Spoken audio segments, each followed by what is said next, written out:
حضرت موسیٰ علیہ الصلوۃ والسلام پروردگار نے کہا ہے کہ اے موسیٰ ہم نے کچھ چیزوں کو کچھ چیزوں میں رکھا ہے، لوگ کسی اور چیزوں میں ان کو ڈھونڈتے ہیں۔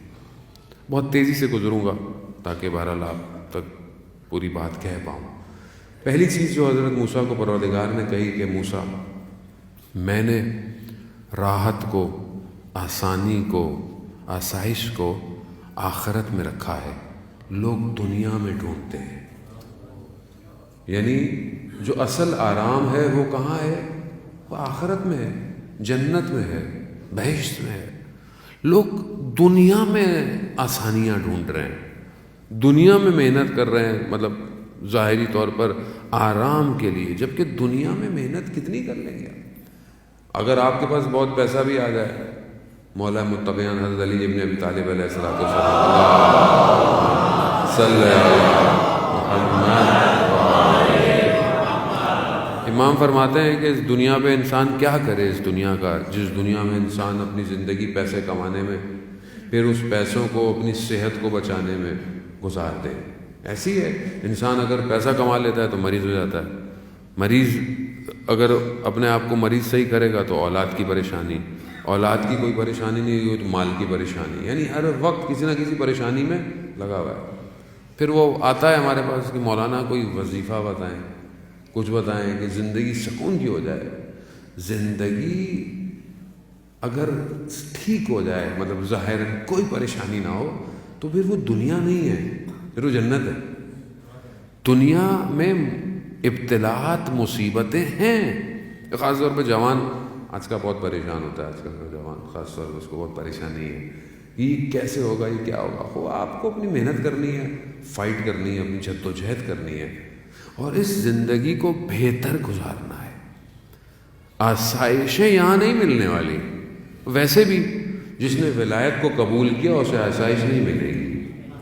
بھی یاد رکھیے گا کہ آپ بولیں کہ سب کچھ مل جائے، آرام بھی ہو، سکون بھی ہو، مولانا بھی بن جاؤں، سب کچھ مل جائے، ایسا تھوڑی ہوتا ہے۔ بہت مشکلات ہوتی ہیں، جان ہتھیلی پہ رکھو اگر ولایت صحیح عمل کرتے ہو، کسی وقت بھی تیار رہو۔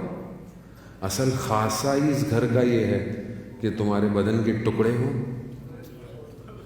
اب یہاں آدمی گھبرا جاتا ہے کہ یہ کیسا دین ہے، ایک تو دین پہ بھی عمل کروں، جان کو بھی خطرہ ہو۔ وہ اصل جان کی قیمت دنیا دے ہی نہیں سکتی، اور وہ بھی ان کے راستے پر اگر جان دو تو وہ وہاں ملے گا جو ملنا ہے۔ تو یہاں مت ڈھونڈیں آسائشوں کو، یہاں اپنے اندر وہ عمل پیدا کریں جسے خدا چاہتا ہے۔ دوسری چیز بہرحال حضرت موسیٰ کو پروردگار نے یہ کہ موسیٰ میں نے عزت کو جو ہے وہ قیام اللیل میں قرار دیا ہے، یعنی تہجد کی نماز میں نے عزت کو قرار دیا ہے۔ لوگ سلاطینوں کے دروازوں پہ ڈھونڈتے ہیں۔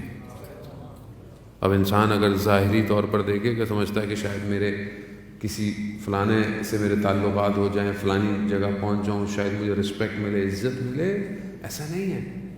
آپ قوموں کا حال دیکھ لیں، قومیں جھکی ہوئی ہیں استکبار کے آگے، دنیا کی طاقتیں جو اپنے آپ کو کہتی ہیں ان کے آگے، کیا ہوگا؟ ہمیں عزت ملے گی۔ عزت تھوڑی ہے، عزت تو خدا کے ہاتھ میں ہے، خدا جسے چاہے دے۔ اب خدا وہ ہے کہ خدا اگر چاہے کسی کو عطا کرنا، حدیث ہے، اور پوری دنیا اسے حاصل نہ کرنے دے مگر خدا پھر بھی اسے عطا کرتا ہے، اور اگر پوری دنیا کسی کو کچھ دینا چاہے اور خدا نہ چاہے تو کوئی کچھ نہیں دے سکتا۔ عزت اسی کے ہاتھ میں، قیام اللیل، یعنی اگر ہم چاہتے ہیں کہ ہماری عزت ہو، نماز شب پڑھیں، رات کو اس کی بارگاہ میں کھڑے ہوں، کیونکہ جو اس کے آگے جھک گیا وہ دنیا کو اس کے آگے جھکا دے گا۔ اس کے آگے جھکیں جو مالک ہے، جو خالق ہے۔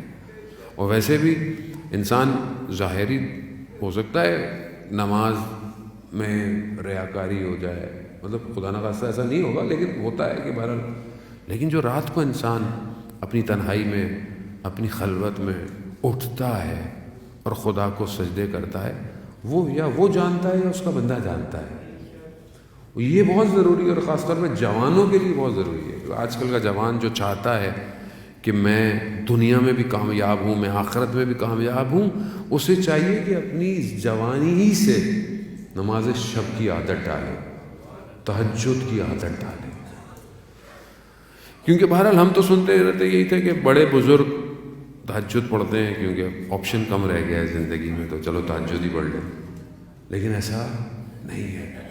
عبادت کی لذت جوانی میں ہے۔ کیوں؟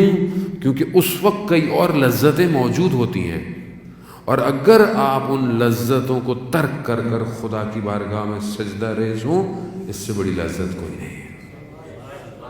یہی لذت آپ کے وجود کو پاک کرتی ہے۔